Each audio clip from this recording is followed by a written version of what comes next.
eBay Open was last week and they rolled out a bunch of new features for the reselling community. Most of these features are very positive and very seller focused. However, there seems to be one overlooked feature that no one is talking about and I have a lot of concerns with. So I put my tinfoil hat on and I dove deep into this to try to figure out what is happening. Although this new feature seems fine on the surface, I personally think that it has the potential to change how we sell on the eBay platform and actually how profitable we are as resellers. And no, I'm not talking about AI. Before I go get more tinfoil and line this hat here, I want to talk about the positive things that came out of eBay Open, and there were a lot of them. Trust me when I say you don't want to miss all of the good news. However, if you're only here for the bad news, I want to make sure as many resellers as possible hear about this new feature.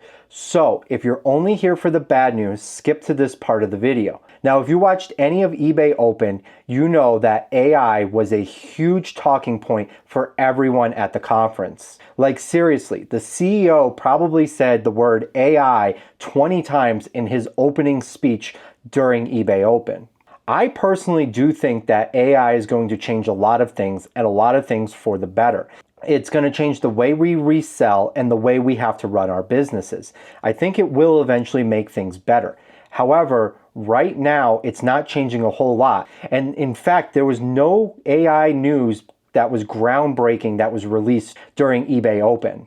But the one AI tool that I have actually been using that they just recently rolled out was the AI chatbot. Now, this feature is actually pretty basic. All it does is read messages that come from your buyer and it gives you prompts to respond to the buyer. It gives you the ability to click on something and send a message back to that buyer more quickly than you would if you had to type out a response. It can actually go into the listing and find the information that the buyer's asking for and give it to them. So if they're asking for like a measurement or if the item has any scratches or something, in theory, the chatbot can actually go into the listing, find that, draft a response. You can open up the messages and just click the response that makes the most sense. For me personally, I don't think this is anything groundbreaking. And in fact, I don't think it's going to save me much time at all because I'm still going to have to check and make sure that that AI bot pulled the correct information. It might save me from having to type it out. It might save me from having to think about it. However, I don't use AI for simple interactions like that.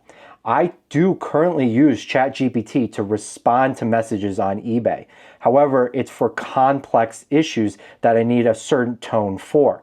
So think of things like when a buyer's fishing for a partial refund, what I'll do is go on a ChatGPT, feed it all the information, and then tell it what tone I want the message to respond in. So I'll say, I want a firm but friendly response to a buyer that's trying to scam me for a partial refund. Make sure you tell them that I offer free 30-day returns and that they need to send the item back for the return. And ChatGPT will respond using that firm but friendly tone.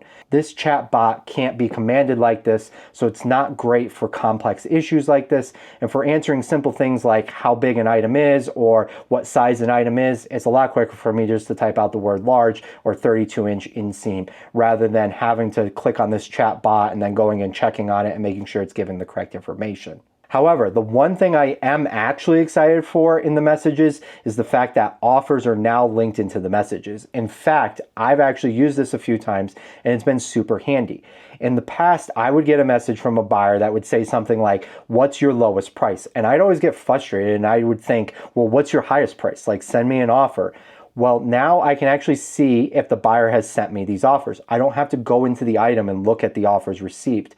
So a lot of times what ends up happening is a lowball buyer will send out some lowball offers and he might offer me $20 and it gets auto declined. And then he'll send me $21.50 and it gets auto declined. And then he gets frustrated, so he'll just send me a message and say, what's your lowest price? In the past, I didn't know that he already sent me 2 offers that got auto declined. So now it's nice to be able to see that in the messages and I can respond accordingly. I will now know that this buyer is not only cheap and has sent me multiple offers, but now I can determine that this buyer wants the lowest price. And if I want to sell it to them, I can just give them my lowest price and I can send it right there in the messages, and they'll see it as the offer in the messages, which is super convenient. And I think this is a huge win for not only the selling community, but the buying community. It gives them access to all that information right on their end, and when we send that offer to them, they actually see that offer right there in the messages. It's one place. You don't have to go into multiple different things to find the answers. It's all in one location. A huge win, in my opinion. The next two I'm going to cover briefly are the seller protections. There's two new seller protections that eBay has rolled out and is offering us as resellers.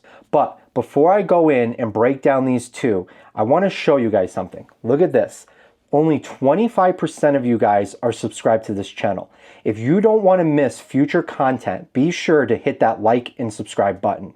The first seller protection is for items not received. So in the past, if a buyer opened an item not received case, you were put on a timer. There was a certain amount of time that you had to respond to that case. And if the buyer didn't get their item within that time frame, you actually had to refund the buyer. Now, what happened in a lot of cases is the item got tied up in the postal service and it took longer, and you go and refund the buyer, and then the buyer ends up getting the item. Well, eBay is now offering protections for this. So if you end up refunding a buyer from an item not received case and the buyer ends up receiving the item after that refund, eBay is going to cover that and give you the money back. So in theory, if you offer the refund on an item not received case, the buyer ends up getting the item, eBay should put that money back in your account. This actually happened to me fairly recently. I had a really annoying buyer that I'd sent an item to in Florida. This was a low dollar item. However, what they did was they immediately opened up an item not received case. Now, this item was taking a little bit longer than it should have to get there, but it was still being scanned and it was still heading to Florida. So the buyer opened the item not received case and then proceeded to message me every day asking where his item was. He was super impatient. I kept telling him, here's the tracking number. It looks like it's coming today. It looks like it's coming next week. I just kept updating the buyer. However, what ended up happening was because he opened that item not received case, it put me on a timer, and I had the option of either refunding the buyer, reaching out to eBay and asking them to extend the case, or ending up with a case closed without seller resolution. If you don't respond to these cases and the buyer doesn't get their item, eBay will close it in the favor of the buyer, and they will give you a mark for case closed without seller resolution. eBay tracks these metrics, and you don't want to end up with too many of these cases. So for me, because this was a low dollar item, it just wasn't worth the hassle of dealing with this guy, calling up eBay, fighting with eBay, and trying to get this item figured out. So on the final day, it hadn't been delivered yet, so I went ahead and just refunded him, which closed out the case and made everything go away. However, the very next day, the guy got the item, and he got the item and didn't have to pay for it. I was out the item, the shipping cost, and the purchase price. So I didn't get anything, and I gave the item to the guy for free. Now, in the future, eBay should actually step in and give me that money back. So this is a huge seller protection, which is another win for the reselling community. The next seller protection that they're offering is a 3-day return window on items sold as is for parts or repair only. So for me, this is going to be huge because I sell a lot of electronic items that I end up with for parts or repairs only. I turn off returns on these items because I'm very clear in the title, the description, the seller notes that this item is being sold as is for parts or repairs only. However, what ends up happening is sometimes bad buyers will do this.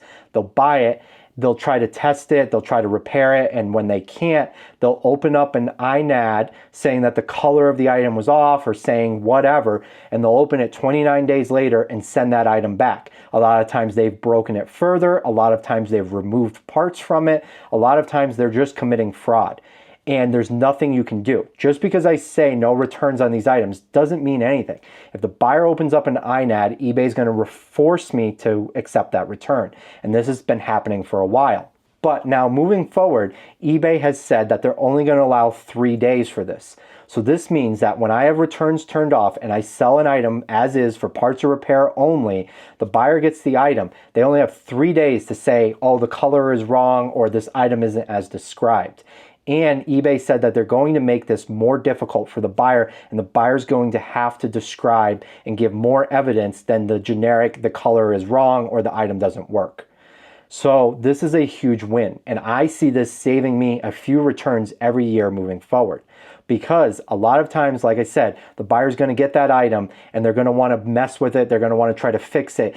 And 2 weeks later, when they figure out that they can't fix it, they want to send it back and they just lie about it. Now they're only going to have 3 days to do this, which is a huge win for the reselling community and a huge win for me and my business. One of the biggest and most talked about changes that's happening that got rolled out during eBay Open is to the positive feedback that we receive as sellers. So in the past, you only received positive feedback if a buyer actually went in and gave you positive feedback. Moving forward, we will receive automatic positive feedback for every transaction that ends successfully. So this means that the buyer no longer has to go in and leave us positive feedback.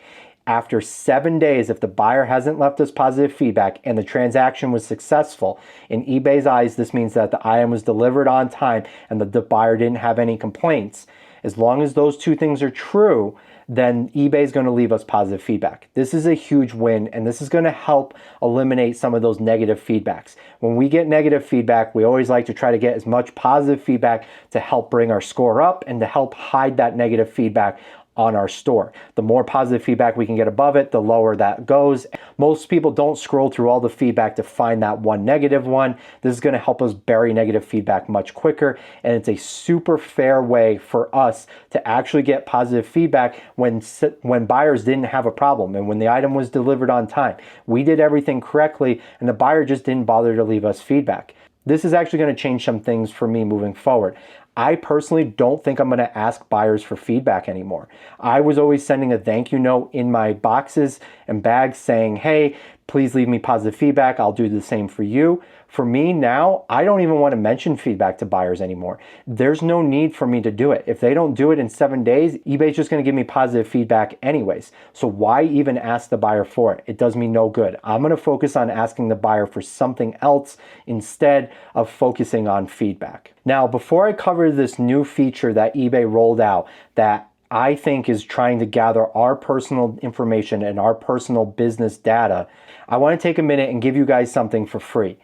If you're not aware, I have an Instagram Bolo page. This is a page where you can go on and I give you daily items that you can find out at your local thrift stores and local yard sales, and you can actually go and resell these items for a profit every single day. I'm just creating a place for you guys to get free information on items that are actually selling and are actually selling for a decent price, and not these rare items that you'll never actually be able to find. These are items that you can find. This isn't the typical reseller Instagram page. I'm not just sitting there trying to sell you guys things. I'm not just sitting there telling you how great my business is. I'm actually giving you information that you can use to grow your reselling business. The link for the Instagram page is going to be in the pinned comment and in the description. At eBay Open, eBay announced that they are going to include a cost of goods field in the listings.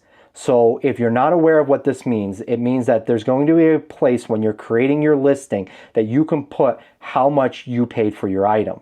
Now, I've been doing this for a long time. I've been just putting it inside my SKU field. So I'll do my SKU, like let's say AA 1001. That's my SKU. And then after it, I'll put where I found the item and how much I paid for the item.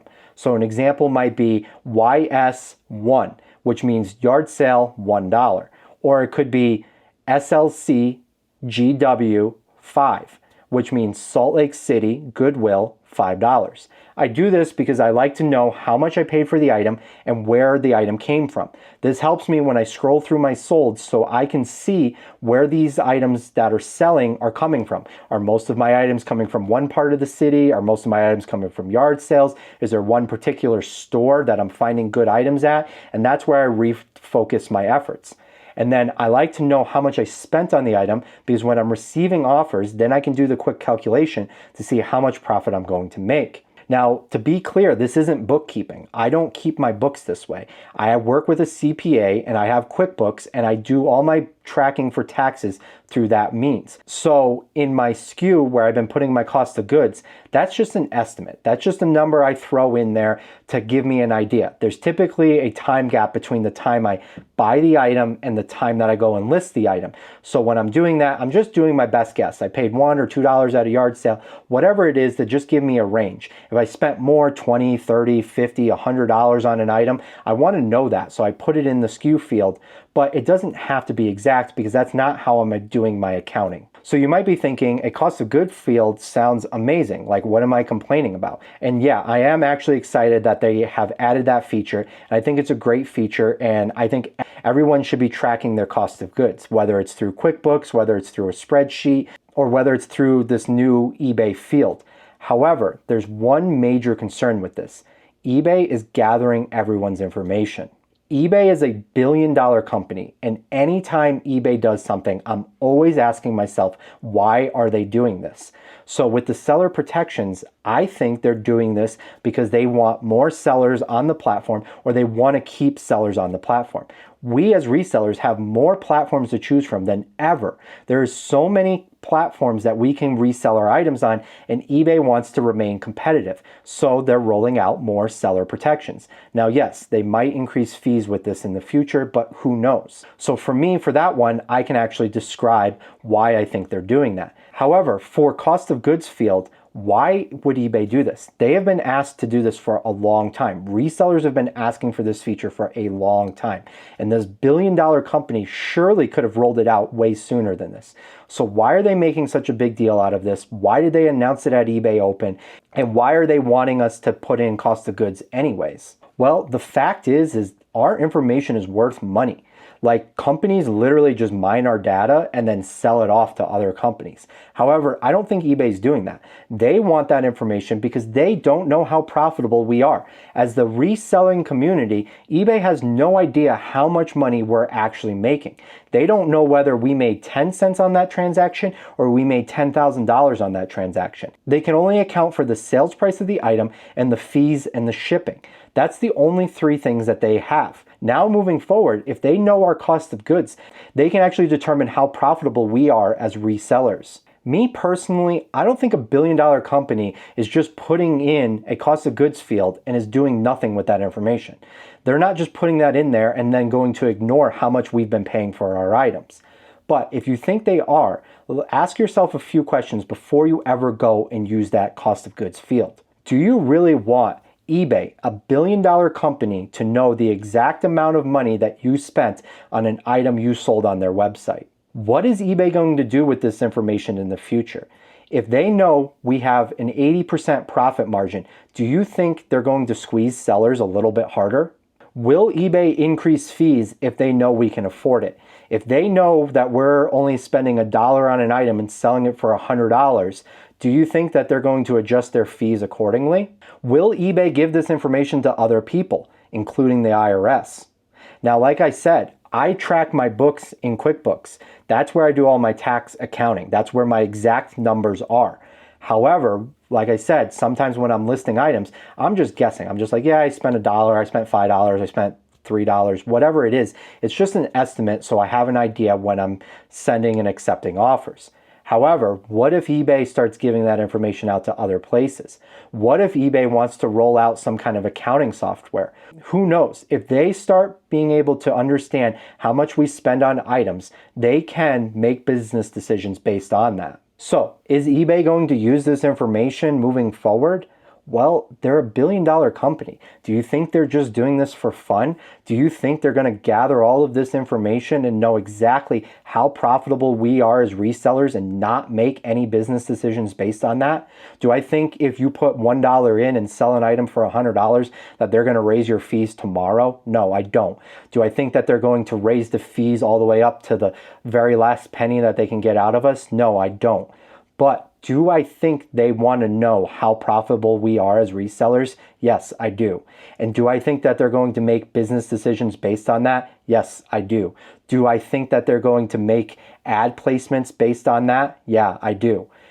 And you have to ask yourself those questions. You have to ask yourself whether you're willing to give up this information to a billion-dollar company that you use to sell products on.